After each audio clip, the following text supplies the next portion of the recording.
Hi friends, welcome back to my channel Geeta's UPSC Corner. So friends, due to some health issues, I couldn't able to post the mains answer writing analysis of that previous year question of 1990. So today in this video, I will be explaining the approach of how to write the answer to that question and what includes in the body and what includes in the introduction and what includes in the conclusion. So let us start. So coming to the question is, trace the origin of the Swaraj Party and what was the manifesto of the Swaraj Party, what were the Swarajist demands and the reactions of the British.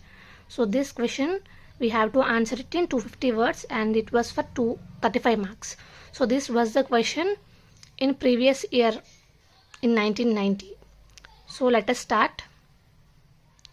So as given, origin of the Swaraj Party, we have to write it in introduction, and manifesto we have to write in introduction part.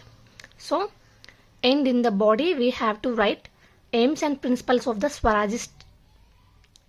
Okay, and later and the question comes like what were the Swarajist demands and the reactions of the British.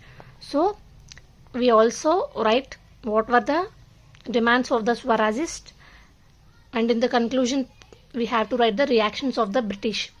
Okay, so coming to the question, we have to keep side headings like origin of Swaraj Party, manifesto of the Swaraj Party, so that it will easy for the examiner to correct in a easy manner. So let us start the answer. What was the answer? So this answer, which was my answer. So let us start. After, so origin of Swaraj Party. After the non-cooperation movement was called off in 1922, there was general disillusionment everywhere. So disillusionment means disappointment that disappointment that carries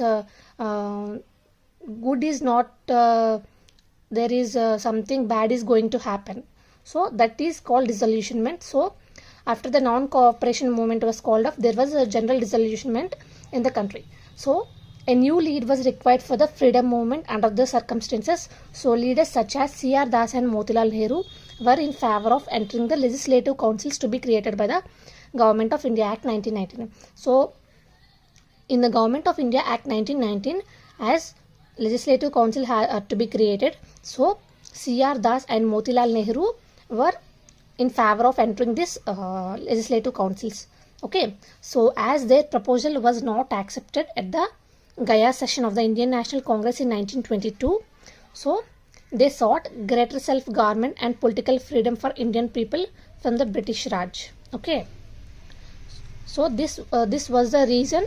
So their proposal was not accepted at the Gaya session of Indian National Congress in 1922 December.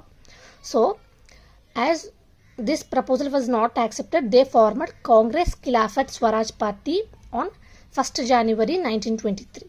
Okay, so on 1st January 1923, Swaraj Party was formed by C.R. Das and Motilal Nehru. Okay, so this was the origin of Swaraj Party. We have to write it in introduction. As the question given, trace the origin of Swaraj Party. Okay, coming to the manifesto, their manifesto is like declaring themselves as a party within the Congress. So it was the Congress, it was the party within the Congress. So they chose non-violent and non-cooperation as the guiding principles. Okay, so this party stood for responsible self-government with full dominion status and the right to frame their own constitution and the transfer of power from bureaucracy to people's representatives. Okay, this was the first principle of the Congress Swaraj Party.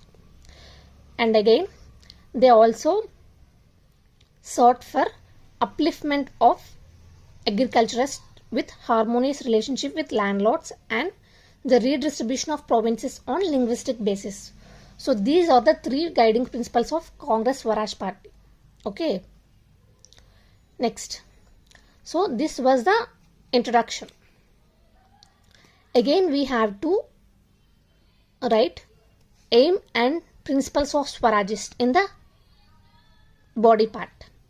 So coming to aims and principles of the swarajists. So these people had no faith in civil disobedience. So they wanted to take part in elections in order to infuse enthusiasm and carry the message of nationalism to the masses. Okay. So they also had obstruction to the government was their main aim. Their immediate objective was to make Montague-Chelmsford reforms unworkable. They stood for mending or ending the Act of 1919. They want to end the Montague-Chelmsford reforms. That means Government of India Act 1919. They want to end this act. So they want to obstruct the government. So this was their main aim. Okay. Coming to